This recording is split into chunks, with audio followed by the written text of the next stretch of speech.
तो मैं तो हैरान हूँ कि इतना लो टेम्परामेंट वाला बंदा जिसकी मतलब बर्दाश्त और स्टेमिना इस लेवल का है, तो पता नहीं ये 3 बीवियां कैसे संभाली खड़ा है। मेरे ते बिल्कुल समझो बाहर है गल। अस्सलाम वालेकुम। इकरारुल हसन साहब जो एक बड़े मशहूर सहाफ़ी रहे हैं, वो सहाफ़त छोड़ के अब सियासत में कदम रख चुके हैं। उन्होंने अवाम राज के नाम से अपनी एक सियासी जमात रजिस्टर्ड करवाई है और सारे मुल्क में जो है वो अपना उसकी पजीराई के लिए कोशिश कर रहे हैं और नौजवानों को कह रहे हैं कि उसमें शामिल हों। 2 दिन पहले एक वकूआ अल्लामा इकबाल एयरपोर्ट पे हुआ, वो आप सब ने जो है सोशल मीडिया पे देख लिया होगा कि उनके मुताबिक, इकरारुल हसन साहब के मुताबिक, एक इमिग्रेशन काउंटर पे एक सरकारी एहलकार ने उनको उनकी फैमिली की मौजूदगी में गालियां भी दी हैं और उसके बाद उनकी तज़हीक भी की है, उनका मजाक उड़ाया है, उनकी इंसल्ट की है, जिस पे इकरारुल हसन साहब जो थे वो आपस से बिल्कुल बाहर हो गए। उन्होंने उनको ऐसी ऐसी बातें सुनाई कि तुम मेरे टैक्स के पैसों से ये यूनिफॉर्म पहन के खड़े हो, यूनिफॉर्म उतार के आओ, मर्द के बच्चे बनो, तुम इमरान खान के चाहने वाले हो। उन्होंने अज्यूम किया कि जिसने मेरी इंसल्ट की है इमरान खान का फॉलोअर होगा, तुम इमरान खान के चाहने वाले हो, तुम आओ ज़रा मेरे साथ, अपना तुम यूथिए बनने हो तो पूरे बनो ज़रा, तुम इतने बड़े मुनाफिक हो कि अपना मोहसिन नकवी जो इमरान खान का सबसे बड़ा दुश्मन है, तुम उसकी मिनिस्ट्री के अंडर जो है वो नौकरी कर रहे हो, इससे रिज़ाइन करो, ये करो, वो करो। बड़ा वो आपस से बाहर हुए थे और वो सारा जो है वो ये स्क्रीन पे आप सारा कुछ ये देख भी रहे होंगे।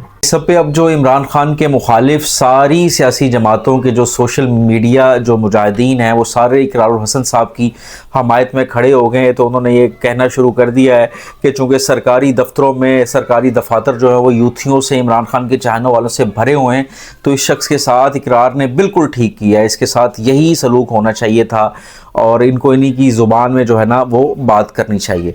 अब इस पे पहले तो इस वाक़े के हक़ाइक़ क्या हैं उस पे बात कर लेते हैं और फिर उस पे मेरी राय जो मैं अपनी राय दूंगा कि भी क्या इकरारुल हसन साहब को इस लेवल का जो वायलेंट रिएक्शन उनका देना बनता था या नहीं बनता था।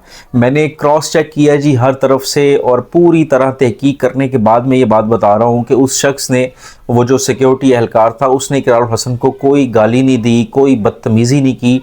हाँ, अलबत्ता उसने जब इकरारुल हसन को देखा तो उसने अपने साथ वाले शख्स के, जो उसका साथी दोस्त था, उसके कान में सरगोशी की कि इसका हाल भी जवाद अहमद जैसा होगा। हाल जवाद अहमद जैसा होगा, इसका मतलब क्या है कि जवाद अहमद जो है वो इमरान खान के ख़िलाफ़ जो है बड़ा सख्त स्टांस रखते हैं, बड़ा सख्त मौक़िफ़ है उनका खान साहब की सियासत पे। लेकिन जवाद अहमद ज़ाती ज़िंदगी में एक कामयाब आदमी है, वो 10-15 साल तक इस मुल्क का सबसे बड़ा जो है सिंगर रहा। इंडिया में जाके उसने सिंगिंग की है, गाने गाए, आज तक उसके गाने जो हैं वो सुने जाते हैं, वो सेलिब्रिटी है एक बहुत बड़ा। सियासत में वो आया है, सियासत में वो ऐसे इतना कामयाब नहीं हो सका अभी तक, तो इसलिए ये कहा गया उसको कि चूँकि जवाद अहमद जैसे सियासत में कामयाब नहीं हो सका तो इकरारुल हसन भी कामयाब नहीं होगा। तो ये सारा उस बात का मतलब था। तो इसमें मेरे मुताबिक तो इकरारुल हसन को वेल लेफ्ट करना चाहिए था। वो क्रिकेट की एक टर्म यूज़ होती है वेल लेफ्ट, तो इकरारुल हसन को जो है ना वो ये गेंद छोड़ देनी चाहिए थी, इग्नोर करके आगे जाना चाहिए था। कोई इतना सख्त, इतना वायलेंट रिएक्शन देने की कतई कोई ज़रूरत नहीं थी, मेरी तो समझ से बाहर है ये सारा। जिन लोगों ने प्रैक्टिकल सियासत की है इनको इस बात का अंदाज़ा है कि सियासत में आपको क्या क्या कुछ बर्दाश्त करना पड़ता है। ये तो इस शख्स ने अपने साथ वाले अपना कान में सरगोशी की है आपके बारे में। सियासतदान जो हलकों में सियासत करते हैं, जो इलेक्शन कैंपेन्स कर रहे होते हैं, वो मुख्तलिफ चौकों पे बाज़ारों से गुजरते हुए उनको ऐसे ऐसे जुमले सुनने पड़ते हैं, ऐसी इतनी बातें बर्दाश्त करनी पड़ती हैं। ये तो इकरार साहब तो सोच नहीं सकते, क्योंकि इकरार साहब ने जो है, इन लोगों ने सोशल मीडिया की जो सियासत और जो अमली सियासत है, ऑन ग्राउंड जो पॉलिटिक्स है, ये बड़ी दो डिफरेंट फिनोमिना है। सोशल मीडिया पे आप जिसको मर्जी जो मर्जी लिख देते हैं सारा कुछ। प्रैक्टिकल सियासत जिन्होंने की है उनको पता है कि सियासत का मतलब सिर्फ तहम्मुल, बर्दाश्त। सियासतदान से अगर कोई शख्स नफरत का इजहार करता है तो वो उससे ज़्यादा नफरत नहीं उसको दिखाता कि उसे और ज़्यादा नफरत दिखा के उसे अपना और बड़ा दुश्मन बन जाए। सियासत का तो ये फार्मूला ही नहीं है। सियासत में अगर आपसे कोई नफरत दिखा रहा है तो आपने अपने अखलाक से, प्यार से और अपने किरदार से जो है वो, अपने आर्गूमेंट से आपने उसको जो है अपना कन्विंस करना है और माइल करना है ताकि वो आपके लिए नरम गोशा रखे, आपकी बात सुने और उसको बिलाखिर वो आप अपने साथ शामिल कर सकें। आप मैं बहुत पीछे नहीं चला, अब उस्मा बुखारी को देख लें, वो नवाज शरीफ साहब उनकी पार्टी के बारे में क्या क्या कुछ टीवी पे कहती होती थी और इंडिया के एजेंट हैं और ये अब वो सारा दिन जो है वो मुस्लिम लीग की मरीम नवाज और नवाज शरीफ को टीवी पे बैठ के डिफेंड कर रही होती हैं। सियासत तो ये है कि आपने लोगों को अपने साथ खड़ा करके उनके मुंह से अपनी तारीफ करवानी होती है, ये कोशिश करनी होती है।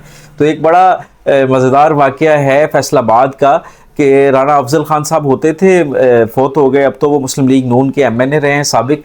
तो वो उनके मुखालिफ थे मियाँ अब्दुल मनान साहब, वो बड़े मज़ाहिया और बड़े शुगली आदमी थे और वो नेशनल मीडिया पे ना नवाज शरीफ साहब के बारे में बड़ी गलत ज़ुबान, बड़ी फूल लैंग्वेज वो यूज़ करते थे। तो एक दफ़ा हुआ है कि मियाँ अब्दुल मनान साहब ने जो है मुस्लिम लीग नून में शामिल होने का फ़ैसला कर लिया। राना अफजल को जब पता लगा तो वो नवाज शरीफ साहब के पास चले गए। तो उन्होंने जाकर मियाँ नवाज शरीफ साहब से कहा कि तुसी इनू पार्टी शामिल कराने लगे हो, ये तो इन्नियां गालां कढ़दा तुहानू हर वेले, ते तुसी इनू शामिल कराने लगे हो।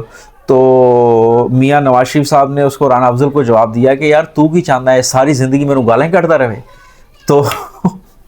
तो सियासत में तो ऐसा होता है, लोगों को अपने साथ मिलाया जाता है, लोगों को प्यार किया जाता है अपने साथ। अगर आप सियासत में आ चुके हैं तो ये कोई सरेआम का शो नहीं है जहाँ पे जब मर्जी आप कैमरा ऑन कर लेंगे, हल्की सी कोई आपको बात करेगा तो कैमरा ऑन करके उसकी जो है ना वो तिया पांचा कर देंगे। सबसे इकरारुल हसन को हासिल क्या हुआ है देखें। इकरारुल हसन जो है वो ये क्लेम करते हैं कि जी मैं इस मुल्क के जो नौजवान हैं जो टिल्ट करती है PTI की तरफ रगबत रखते हैं, उन सबको मैं जो है अपनी तरफ लेके आऊँगा। तो यही वो मैसेज जो है वो अपना इस्टेब्लिशमेंट और जो दूसरे इदारे हैं उनको वो देते हैं कि मैं ये करने में कामयाब हो जाऊंगा। सारी एक्टिविटी के बाद अब ट्विटर पे और अपना टॉक शोज़ पे बैठ के इमरान खान की जो है वो बेटी के बारे में सीता वाइट वाला केस और उसके बाद ये बुशरा बीबी के निकाह को उठा के और सारा कुछ जो नफ़रत अंगेज़ी इकरारुल हसन साहब इस वक्त कर रहे हैं, उससे कैसे आप इन नौजवानों को ये अपना कायल करेंगे कि जी मैं जो हूँ इमरान खान से बेहतर चॉइस से हूँ। और वो आपको देखें, आपको परफॉर्मेंस बेस्ड बात करनी चाहिए। इमरान खान के ख़िलाफ़ बात करने के लिए और बहुत कुछ है, तो आप उसको प्यार से समझाते, प्यार से बात करते, बजाय कि आप अपना जो है ना ऐसे अपना टेम्पर जो है वो लूज़ कर गए हैं। तो मैं तो हैरान हूँ कि इतना लो टेम्परामेंट वाला बंदा जिसकी मतलब बर्दाश्त और स्टेमिना इस लेवल का है, तो पता नहीं ये 3 बीवियां कैਵੇਂ संभाली खड़ा है, मेरे ते बिल्कुल समझो बाहर है गल। आखिरी बात यह है कि मैं इस पूरी वीडियो में कहीं उस सिक्योरिटी एहलकार को डिफेंड नहीं कर रहा, उसको किसी सूरत भी पॉलिटिकल कमेंट्री की इजाज़त नहीं होनी चाहिए जब वो अपनी ऑफिशियल कैपेसिटी में वो वहाँ पे खड़ा है, इस पे कोई दूसरी राय नहीं है। लेकिन इससे बड़ी हकीकत ये है कि इकरारुल हसन का जो ज़ोर है वो जिस लेवल के वर्दी वाले पे चला तो उसने अपनी असूल का गंद जो है ना उसके ऊपर गिरा दिया है, फेंक दिया है।